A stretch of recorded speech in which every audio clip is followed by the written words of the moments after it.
মন্ত্রণালয়ের মাধ্যমে আমরা চেষ্টা করছি যে সাধারণ মানুষের জন্য যেটি খুব বেশি সহায়ক, জনগুরুত্বপূর্ণ, সেই দিকে নজর রেখে আমরা এই কাজগুলাকে সম্পন্ন করি।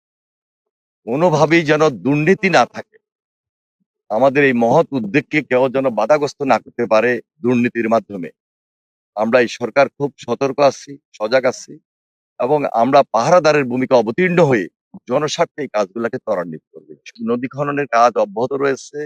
যেখানে নাই সেখানে নতুন প্রকল্প, নতুন উদ্যোগ গ্রহণ করে এই সুবিধাটুকু আমরা যেন আমাদের সাধারণ মানুষের দোরগোড়ায় নিয়ে যেতে পারি, মানুষের পাশে নিয়ে যেতে পারি সেই জন্য আমরা খুব অ্যাক্টিভ আছি এবং দায়িত্বশীল অবস্থা থেকে আমরা এই কাজগুলাকে সম্পন্ন করছি এবং করব। সরকারের পক্ষ থেকে আমরা পানি সম্পদ মন্ত্রণালয় সরাসরি তদারকি করছি যে কিভাবে আমাদের এই অঞ্চলে সেচের মাধ্যমে আমরা বিশেষ করে জুন পর্যন্ত শুকনো মৌসুমে মানুষকে সবচেয়ে বেশি উপকারটা দিতে পারি এবং এই উপকারের কারণে প্রচুর পরিমাণে এখানে উৎপাদিত যে শস্য, বিশেষ করে ধান, আমাদের কাজের চেয়ে বেশি আমরা এখানে উৎপাদন করতে পারি।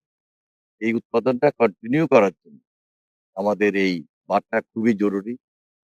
এই বাঁধটা যেন আমরা পার্মানেন্টলি ধরে রাখতে পারি, সেটা হলো আমাদের একটা লক্ষ্য। আরেকদিকে এখানে অনেকগুলা ডুবন্ত বাঁধ আছে।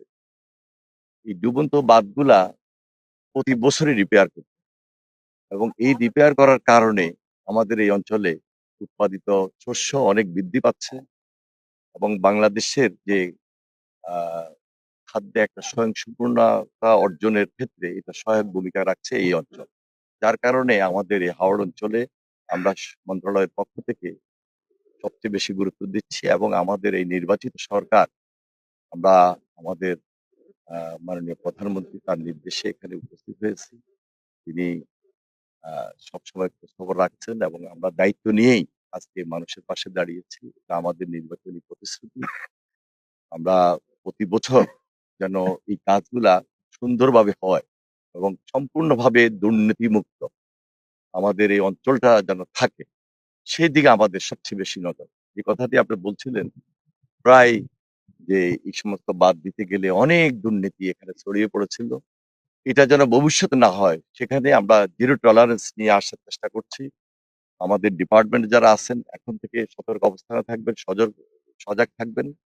আর দুর্নীতিমুক্ত যেন থাকে সেজন্য আমাদের এই অঞ্চলের যারা সাধারণ মানুষ আছেন তারা খুব সচেতন এবং তাদের মাধ্যমে এই কমিটিগুলো হয়। তাদেরকে সাপোর্ট দেওয়ার জন্য আমাদের রাজনৈতিক যারা নেতৃবৃন্দ আছেন, দায়িত্বশীল যারা আছেন, বিশেষ করে মাননীয় সংসদ সদস্য এবং কর্মকর্তা কর্মচারীবৃন্দ সবাই মিলে সজাগ এবং সতর্ক থাকলে আমার বিশ্বাস আমাদের এই মহতী উদ্যোগ কেউ দুর্নীতির কারণে থেমে পড়বে না এবং দুর্নীতির কারণে আমাদের যেন বদনাম না হয় সেদিকে আমরা সবচেয়ে বেশি সতর্ক এবং সজাগ